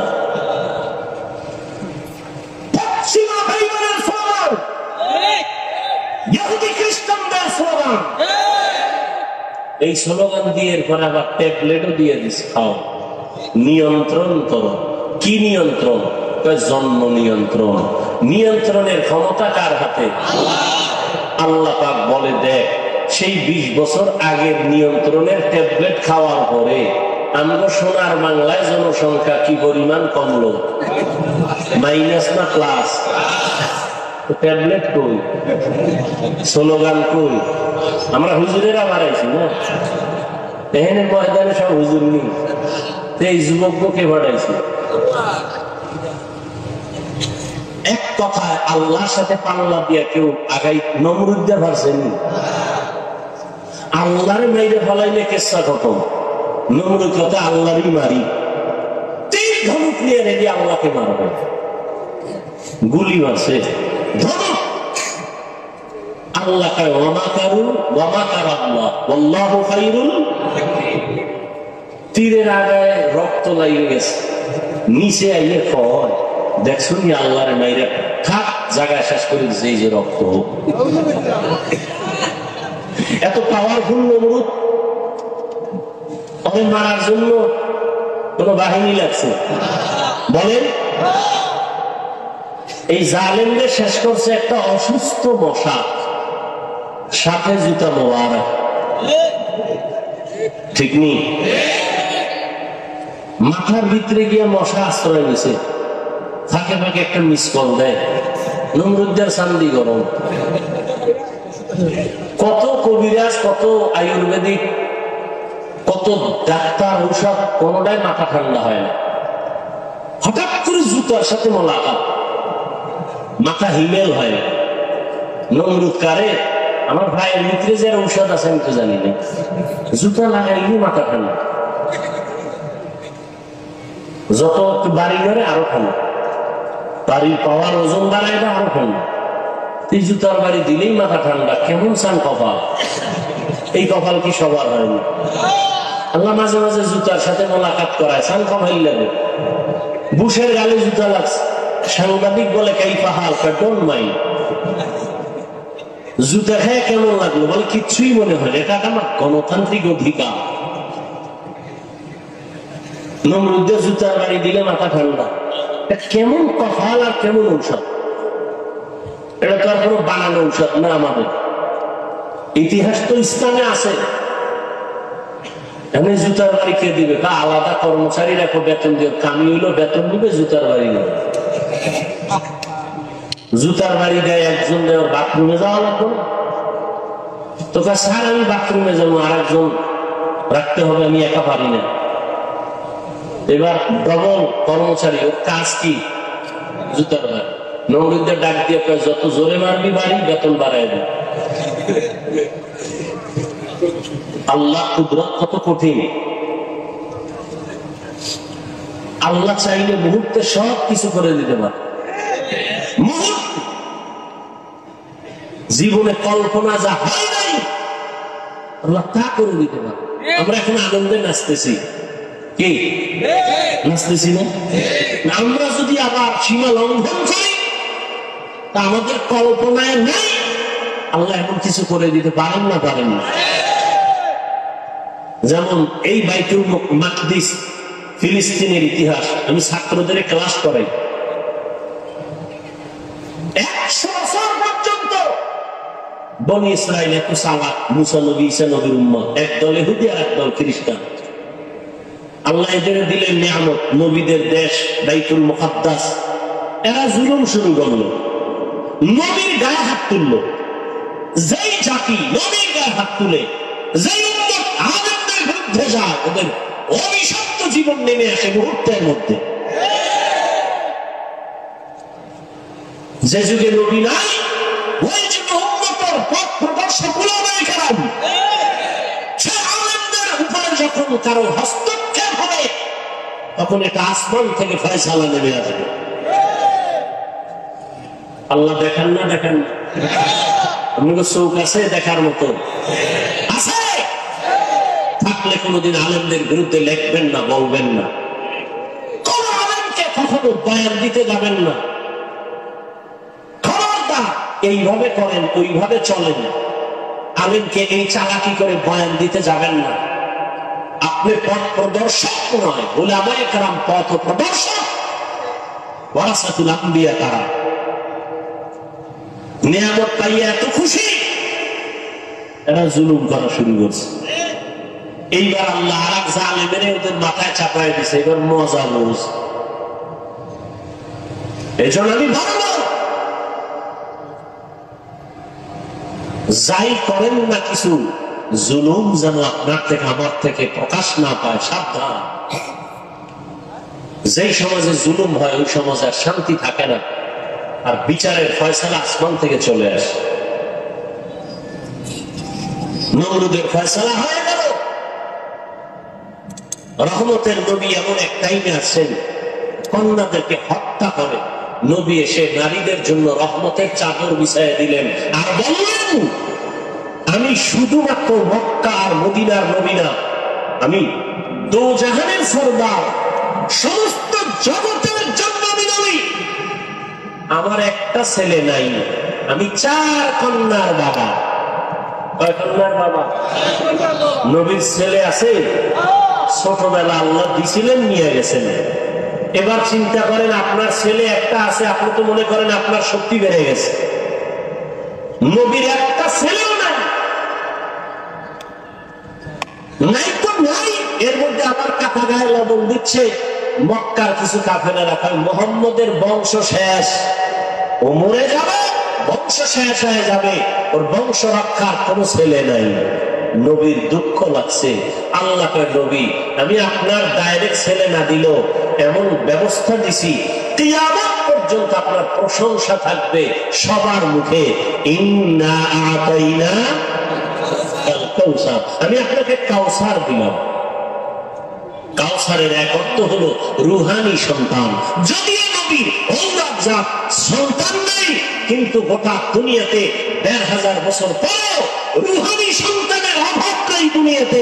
আজও রাসূলের বিরুদ্ধে কথা বলে কেউ নিস্তার হয় না। রুহানি সন্তানেরা মাথা উঁচু করে আন্দোলনে নেমে পড়ে। রাসূলের দুশমনরা কেউ মাথা উঁচু করে দাঁড়াতে পারে না, কোরআনের বিরুদ্ধে কথা বলে দাঁড়াতে পারে না, ইসলামের বিরুদ্ধে কথা বলে দাঁড়াতে পারে না, কিয়ামত পর্যন্ত পারবে না ইনশাআল্লাহ। এমন রহমতের নবী বলেন, আমি 4 কন্যার বাবা। আর কন্যার বাবাদেরকে বলে দিলেন, এই কন্যার বাবারা, একটা কন্যা পেয়েছো তো একটা জান্নাতের মালিক হয়ে গেছো। সুবহানাল্লাহ। 2টা কন্যা পেয়েছো, 2টা জান্নাতের মালিক হয়ে গেছো। তার মানে যারা কন্যা পাইছো তোমার ঘর রহমতে ভরপুর হয়ে গেছে। তাসলিমা কয়, নারীদের উপরে আল্লাহ জুলুম করছে, আল্লাহ বড় জালেম। দেখেন কি পরিমাণ অপরাধের কারণে দেশেও আর থাকার কোন সুযোগ। ভাইরা আমার, আল্লাহ পাক নবীর মাধ্যমে মক্কা নগরীটাকে এত সুন্দরভাবে সাজায় দিলেন। ওই আদর্শ আজকে যারা পালন করে ১৫০০ বছর পরে আজও তারা শান্তিতে আছে, সম্মানে আছে। নবী বলেন, আমি 4 কন্যার বাবা। ও কন্যার বাবারা, একটা কন্যা যদি পাওয়া তো জান্নাতের মালিক হয়ে যাবে। কন্যাদের অধিকার আল্লাহ বাড়ায় দিলেন নবীর মাধ্যমে। রহমতের নবীর 25 বছর বয়স, রহমতের নবী হিসাবে কত পাওয়া। আবার আল্লাহ তাকে আলাদা স্পেশাল পাওয়ার দিলেন, নবীকে আলাদা। 25 বছরের কালে নবীর কত পাওয়ার, যৌবনের।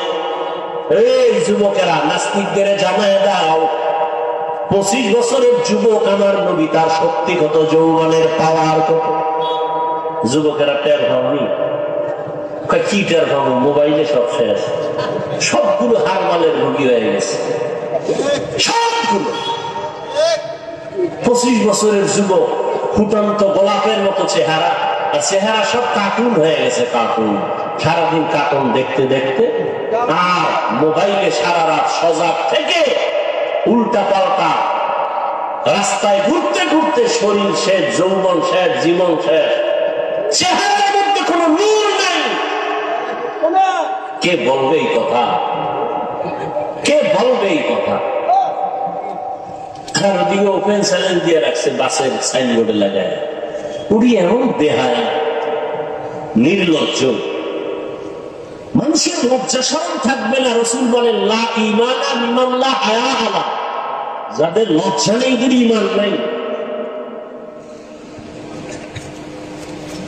যুবকরা এগুলো করতেছে, ওদিকে হারবালওয়ালারা সাইনবোর্ড, পোস্টার, মেয়েরা ঘুরে ঘুরে ঘুরে ঘুরে হ্যান্ডবিল বিলি করতেছে, লিফলেট বিলি করতেছে, ওপেন চ্যালেঞ্জ, এই সমস্ত বাসে কথা বলে। লজ্জা শরম কই গেল? মোবাইল তো আমরাও চালাই, আর এটা এমন একটা যন্ত্র, এটা ছাড়া চলার উপায় নেই। কিন্তু ভালো দিকটাকে আমরা গ্রহণ করি, খারাপ থেকে দূরে থাকি। এমনি তো একটা টাচ মোবাইলের দিকে তাকায় থাকলে চেহারার কি ক্ষতি হয়, শরীরের কি ক্ষতি হয়? গুগলে ঢুকো, জীবন মতো আক্রমী করো, আজকে একটু কিছু তথ্য নাও। তুমি তো ওখান থেকে শিক্ষার বহু কিছু আছে। তুমি যদি চাও মোবাইল থেকে অনেক কিছু শিখতে পারো। বড় বড় বিধর্মীরা মুসলমান হয় কেন? ওরা গবেষণা করতে করতে দেখে আল্লাহর খোঁজ পেয়ে যায়, যেন একজন সৃষ্টিকর্তা আছেই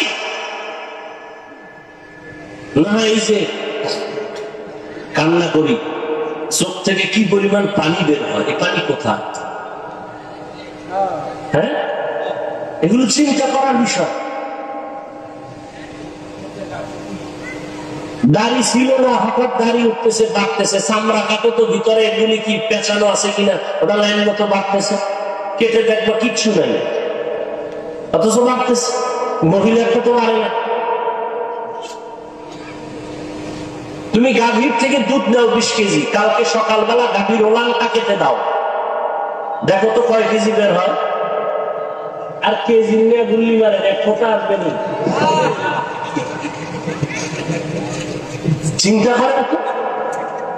অথচ 20 কেজি দুধ 5 মিনিটে আপনার পাত্র ভরে যায়, আপনি ওলানটা কেটে দেন, এক ফোঁটা দুধ আসবে না। খায় ঘাস, বের হয় সাদা পিওর দুধ। রাসূল বলেন দুধ পান করো গাভীর, বরকত। কিতাবে দেখছি দুধ পানের মধ্যে 10টা রোগের ঔষধ আছে। এতটা দামি গাভীর দুধ, অথচ ওলান কেটে ফেলবেন, দুধ নাই। আল্লাহ কুদরত। এজন্য আল্লাহ কোরআনে বলেন ওয়াফি আনফুসিকুম আফালা তুবসিরুন, তুমি নিজের মধ্যে তাকাইয়া কি তুমি দেখো না আমি আল্লাহর কুদরত কেমন?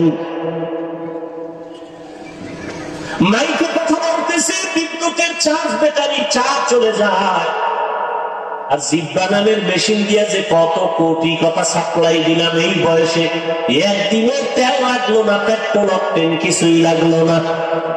গাল ব্যথা করে, মাথা ব্যথা করে, কপাল ব্যথা করে, চোখ ব্যথা করে, ঠোঁট ব্যথা করে, জিহ্বা নামের মেশিন কখনো ব্যথা করে না। করেনি? বড় কঠিন। প্রধানমন্ত্রী বক্তব্য দিলেন, টিম গঠন করে লিখে দাও কি বক্তব্য দিব জাতির সামনে, 5 মিনিটের বক্তব্য লিখে দাও, যদি ভুল ভাল বলে ফেলি তো মানুষ আমার উল্টা হয়ে যাবে। আর আমরা ঘন্টাকে ঘন্টা প্রতিদিন বয়ান করি, ফজরের পরে বয়ান, আসরের পরে বয়ান, মাগরিবের পরে বয়ান, এশার পরে বয়ান, 12 মাস অনবরত কথা ডায়েরিতে লিখে আনি নাই, মুখস্থ করে আসি নাই। কি বয়ান আজকে এলাকায় করব তাও মুখস্থ করে আসি নাই, কিন্তু একের পর এক কথা বের হচ্ছে, বের হচ্ছে, বের হচ্ছে, টাইম মতো ঘুম নাই। এই সফর করে আসার পরে শুধু ঘুম আর ঘুম, শুইলেই ঘুম। এরপরে যে বয়ান করতেছি, একটা কথা যদি উল্টা পাল্টা বের হইয়াই যায়, বন্ধু আমার দুশ্মনে পরিণত। কেউ আমার সাজাইয়াও দেয় নাই। এইভাবে আগামীকাল বয়ান, প্রত্যেকদিন বয়ান, 12 মাস। ঘুম টাইম মতো হয় না। তোমরা যখন ঘুমাও তখন আমরা গাড়িতে, রাস্তায় থাকি। এরপরেও 2-1টা কথা একটু স্লিপ হয়ে যায়, আর সেই সমস্ত 2-1টা কথা নিয়ে যদি কোনো উম্মত আমাদের বিরুদ্ধে লেখালেখি করে, ওর মতো আলেমের দুশমন কুলাঙ্গার জমিনে আর দ্বিতীয় কেউ হতে পারে না। ঘন্টাকে ঘন্টা কথা বলতেছি, লেখা নিয়ে আসছি, কি মনে হয় মুখস্থ করে আসছি যে আজকে এত এই কয়টা কথা বলবো? কুদরত কা, এর মধ্যে 2-1টা ভুল অনিচ্ছায় হতে পারে।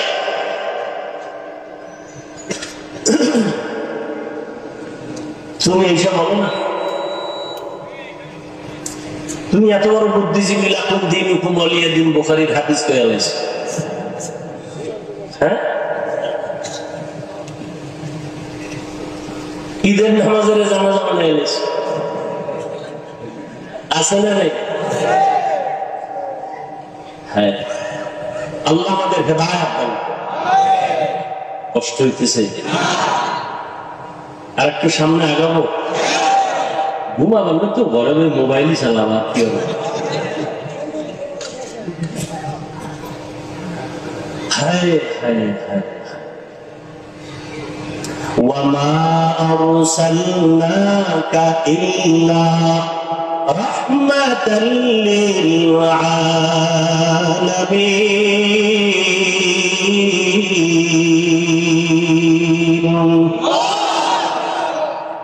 এই যে এত বয়ান শুনো যুবক বাবারা, অন্তরে মায়া আছে না? মোহাব্বত লাগে না?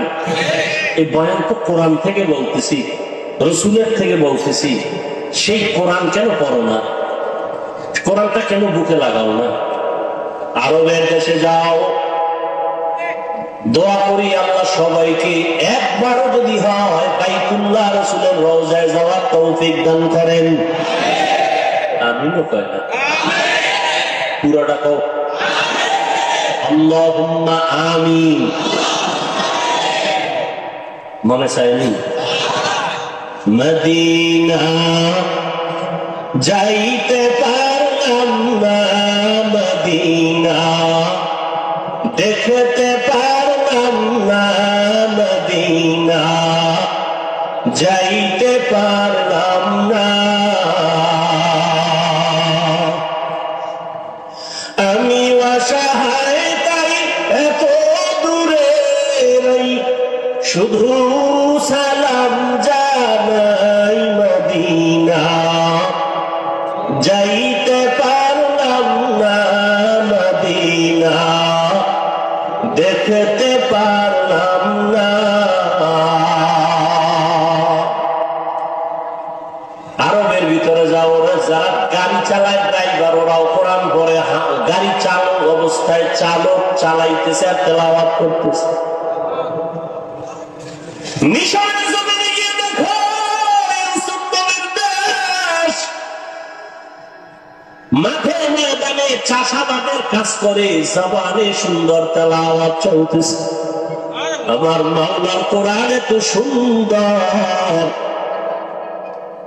এটা শুনতে যেমন মজা, দেখতেও তেমন মজা, পড়তেও তেমন মজা। কেন বাবা কোরআনটা বুকে লাগাও না? তুমি ইঞ্জিনিয়ার হও, ডাক্তার হও, কোন বাধা নাই, হও, দোয়া করি, তবে আল্লাহর কোরআনটা সিনে লাগাইও।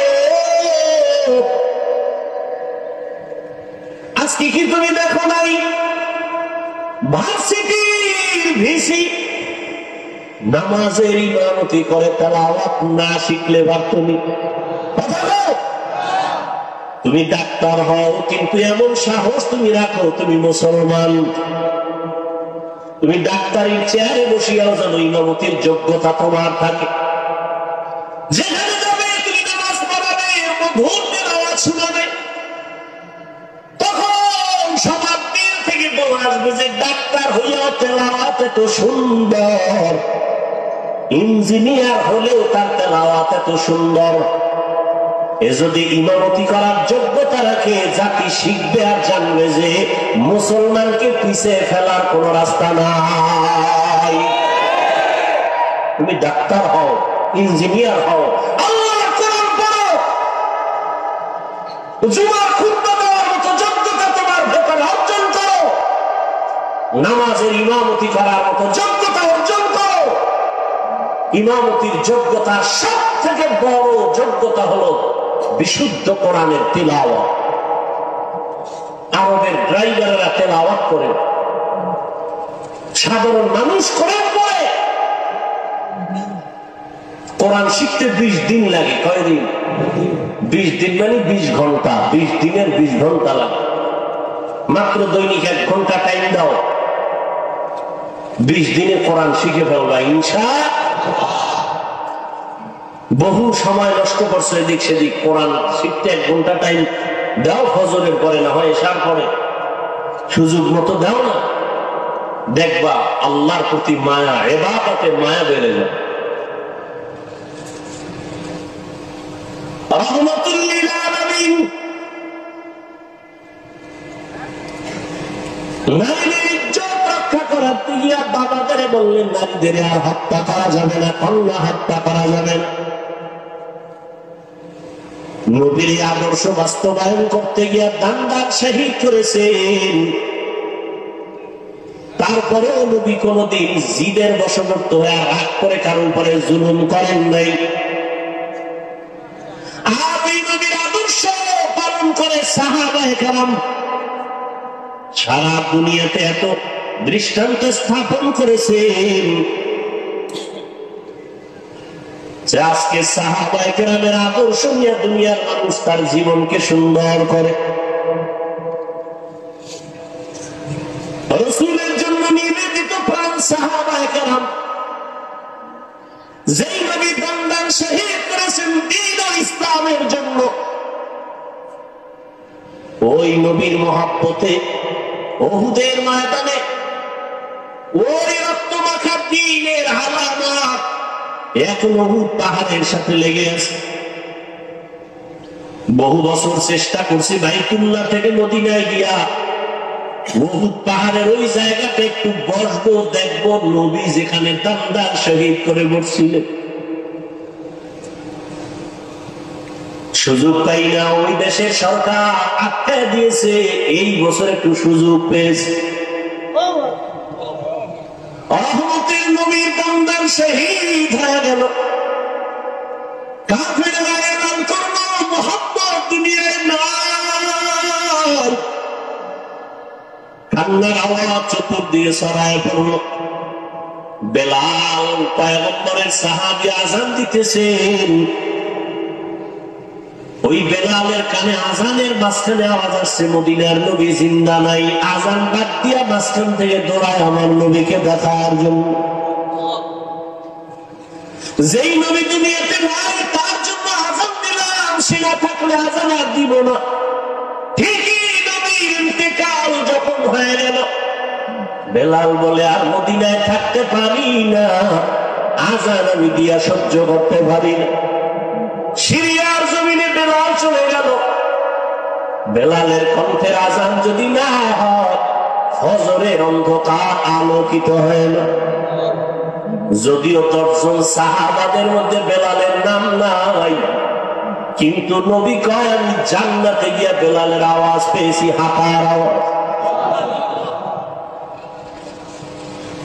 হৃদয়টাকে এত পবিত্র পরিশুদ্ধ করেছে।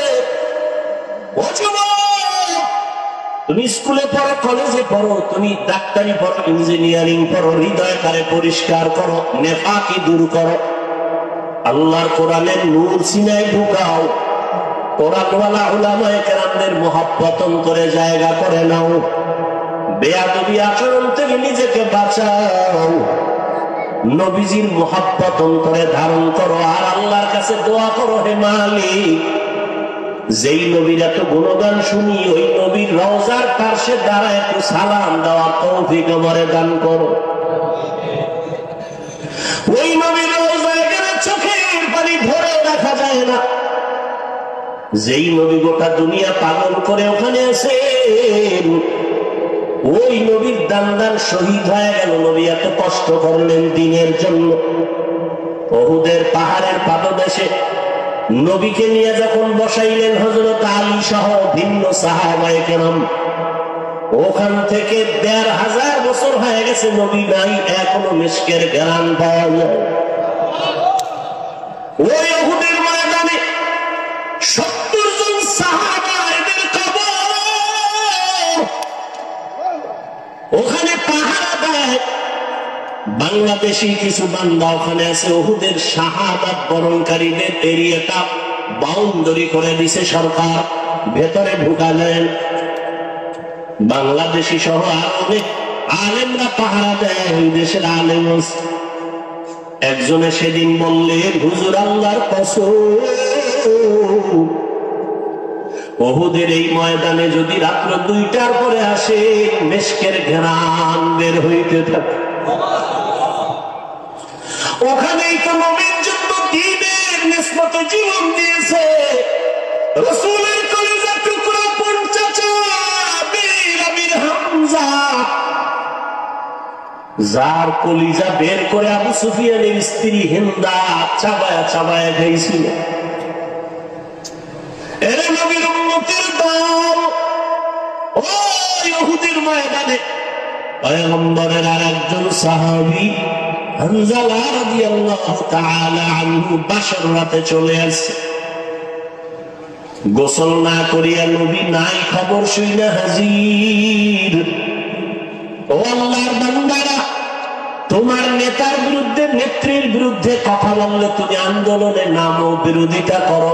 নবীর বিরুদ্ধে কথা হয়, বলো তোমার আন্দোলন তখন কোথায় থাকে? ইসলামের বিরুদ্ধে, কোরআনের বিরুদ্ধে কথা হবে, মুসলমান আন্দোলন করবে না, ঘরে বসে থাকবে, এটা কখনো হতে পারে না। নবী নাই খবর শুনিয়া সাহাবায়ে কেরাম ঘর থেকে দৌড়ায়, হানজালাও দৌড়ায়। 70 জন সাহাবা শহীদ হয়ে গেছে। নবী বললেন এদের তাড়াতাড়ি জানাজা পড়ে দাফন দাও, গোসলের দরকার নাই। যেই পোশাকে তারা মরেছে, শহীদ হয়েছে, এই পোশাকে হাসরের ময়দানে উঠবে। কিয়ামতের দিন এদের গায়ে রক্ত মাখা দেখবে। আল্লাহ ডাকবে, শহীদরা আসো, বিনা হিসাবে জান্নাতে যাও। হঠাৎ নবীর কানে একজন সাহাবীরা মহিলা এসে বলেন, ইয়া রাসূলুল্লাহ, শাহাদাত বরণকারী সাহাবাদেরকে আপনি বিনা গোসলে জানাজা পড়ায় কবর দেন। একজন সাহাবী তারা আপনি বিনা গোসলে কবর দিবেন না। হানজালা ফরজ গোসল অবস্থায় চলে আসছেন, গোসল করে নাই, শুনছেন নবী নাই, অমনি দৌড়ায় চলে আসছে তরবারি নিয়ে। নবী বলেন, খবর দাও, খুঁজো, হানজালা আল্লাহর গোসল দেওয়া লাগবে। জিবরাইল আমিন এসে নবীকে বলেন, ইয়া রাসূলুল্লাহ, যেই সাহাবী দ্বীনের নিসবতে আপনার মহব্বতে ফরজ গোসল বাদ দিয়া চলে আসছে, বাসর ঘরে বিবির মায়া ছাড়িয়া, ওই সাহাবীর গোসল আল্লাহ জান্নাতের পানি দিয়া ফেরেশতার মাধ্যমে করায় দিয়েছে। এই যুবক আল্লাহর গোলাম, ওই সাহাবাদের আদর্শ অন্তরে লালন করো। এখনো সময় আছে, তওবা করে নাও। বিজয়টা তোমার কেমন তুমি ভাবনি। ইমানদারের ভাবনা বেঈমানের ভাবনা কখনো এক না। একজনে আমার মুমিনের সালাম দিয়া কয়, কেমন আছে? বলে, আমার ইমানের হালাত ভালো, তো আলহামদুলিল্লাহ আমি ভালো আছি। আমার ইমান আমলের হালাত খারাপ, তো আমি বলতে পারি না ভালো আছে, আমি বড় খারাপ আছে। আর তোমার চিন্তা চেতনা, তোমার বাড়ি আছে, গাড়ি আছে, টাকা পয়সা, ব্যবসা ভালো, তুমি ভালো আছো। নামাজ যে পড়লা না, এই বিষয়ে তোমার ভালো মন্দের কোনো বিচার হলো না। এখনো সময় আছে, তওবা করে নাও। আল্লাহর কাছে অন্তর খুলে তওবা করো। হে মালিক, তোমার নিয়ামতের হায়াত না থাকলে বাঁচার উপায় নাই। তোমার নিয়ামতের নিঃশ্বাস যদি বন্ধ হয়, আর উঠাইতে পারবো না। তোমার নিয়ামতে যদি তুমি ঘুম থেকে উঠা না দাও, আমার জীবনে আর উঠা সম্ভব হবে না। ও আল্লাহ, জীবনটা শুধু নিয়ামত পাইলাম, কিন্তু শুকর আদায় করতে পারলাম না। হাতের শুকর আদায় করতে পারি নাই, তোমার দেওয়া চোখের নিয়ামতের শুকর আদায় করতে পারি নাই, তোমার দেয়া নিয়ামতের জবানের শুকর আদায় করতে পারি নাই, তোমার দেয়া নিয়ামত চোখের শুকর আদায় করতে পারি নাই। কোনদিন কোরআন শরীফ হাতে নিলাম না, চোখ দিয়া তাকায় দেখলাম না, জবান দিয়া কোরআন তেলাওয়াত করতে পারলাম না। জীবনে অনেক কিছু চোখ দিয়া দীর্ঘ টাইম তাকাইয়া দেখছি, কিন্তু 1 মিনিটের জন্য কোরআনের দিয়ে তাকাইয়া সহ্য করে দেখতে পারি নাই। জীবনে জবান দিয়া কত কথা বলেছি, মোবাইলে সারাটা রাত, কিন্তু জবান দিয়ে 100 বার দরুদ শরীফের আমল করতে পারি নাই। জবান দিয়া কোরআন তেলাওয়াতের আমল করতে পারি নাই। এই হাতের দ্বারা কত লেখাই যে জীবনে লেখলাম, কিন্তু হাতের দ্বারা কোরআন ধরিয়া ধরিয়া লাইনে আঙ্গুল টেনে পড়তে পারি নাই। হিসাব মিলে দেখলাম আমার মতো নাফরমানের এই জমিনে কেউ নাই। ও যুবক বাবারা, বৃদ্ধ বাবাজিরা, পর্দার আড়ালের মা বোনেরা, আল্লাহর কাছে নিয়ামতের হিসাব কিন্তু দিতেই হবে। আল্লাহর দেওয়া নিয়ামত পাইলেন, আল্লাহর দেওয়া বাতাস বড় নিয়ামত, আল্লাহর দেওয়া পানি বড় নিয়ামত, সূর্যের আলো বড় নিয়ামত। সবকিছু ভোগ করলেন, শুকর আদায় করলেন না। আল্লাহর নবী দোয়া শিখাইছেন, যখন ঘুম থেকে তুমি উঠবা আলহামদুলিল্লাহ বলে শুকর আদায় করবা। নামাজ আদায় করবা, সেজদায় গিয়া সুবহান রাব্বিয়াল আ'লা বলবা। আজকে ঘুম পাইয়া ঘুমাইলা, ফজরের আযান কানে আসলো, মসজিদে হাজির হতে পারলাম না, এখনো সময় আছে, তওবা করি নাও। কত আল্লাহর বান্দার খবর পাই, নিজেও নামাজে ফজরে যায় না, অনেক ভাড়াটিয়ারা যেতে চায়, গেটের চাবি দেয় না নামাজে যাওয়ার জন্য। ও হতভাগা কপাল পোড়া ঘরের মালিক, এখনো সময় আছে, পায়ে হাত রেখে বলি তওবা করে ফিরে আসো। তোমার ঘরের ভাড়াটিয়া এমন হওয়া চাই যে 5 বেলার নামাজে জামাতে যাবে। এমন একজন কর্মচারী তুমি বাড়ির মধ্যে রেখে দাও, কাজের মানুষ, যে তোমার ভাড়াটিয়াদেরকে 5 ওয়াক্ত নামাজে ডাকবে, চলো নামাজের সময় হয়ে গেছে। তোমার ঘর আমার আল্লাহর রহমত দ্বারা ভরপুর হয়ে যাবে, ফেরেশতারা পাহারা দিবে। ও যুবক বাবারা, স্কুলে পড়ো, ব্যবসা করো, মাওলার কোরআন তেলাওয়াত করো, দোকানে বসে আছো, বাজে কথা না বলে, মোবাইল না দেখিয়া দরুদ শরীফ পড়ো, ইস্তেগফারের আমল করো। পর্দার আড়ালের মা বোনেরা, ফজরের নামাজ পড়ো, সূরা ইয়াসিন তেলাওয়াত করে নাও। যোহরের নামাজ পড়ে সূরা ফাতিহা তেলাওয়াত করে নাও বা সূরা আর রহমান। আসরের নামাজ আদায় করে সূরা নাবা তেলাওয়াত করে নেন রে মা। মাগরিবের নামাজ আদায় করে সূরা ওয়াকিয়া তেলাওয়াত করেন। এশার নামাজের পরে মা সূরা মুলক তেলাওয়াত করেন। 5 বেলার নামাজে 5টা সূরার আমল। নবীজির মোহাব্বত নিয়া ওযু সহকারে নির্জনে বসিয়া কমপক্ষে 100 থেকে 300 বার দরুদের আমল করেন। ইনশাআল্লাহ আমি চ্যালেঞ্জ করে বলবো, আল্লাহ পাক যদি কবুল করেন, দরুদের আমলের বরকতে মুসিবত দূর হবে। মদিনার রওজা বাইতুল্লাহ যেতে পারবেন, অন্তত ঘুমের ঘরে আমার নবীর সাথে মোলাকাত হয়ে যাবে। এখনো সময় আছে, তওবা করে আমার আল্লাহকে মনে মনে ডাকেন। আমার আল্লাহ তো আপনার অন্তরের দিকে তাকায় আছে। গুনাহগারেরা কখন তুই একবার আল্লাহ বলিয়া ডাক দিবি, কখন তুই গুনার কথা স্মরণ করে 2 ফোঁটা চোখের পানি ছেড়ে কাঁদবি। ও যুবকেরা, অন্তরটা যদি একটু নরম করতে পারো, তোমার আমার মতো কত যুবকের জীবন চলে গেল। পানির নিচে যুবকের লাশ, গাড়ির নিচে যুবকের লাশ, এই আন্দোলনে কত যুবকের লাশ চলে গেল। ও আল্লাহর বান্দার, আগুনে পুড়িয়া কত লাশ চলে গেল, পানি বন্যায় কত মানুষ চলে গেল।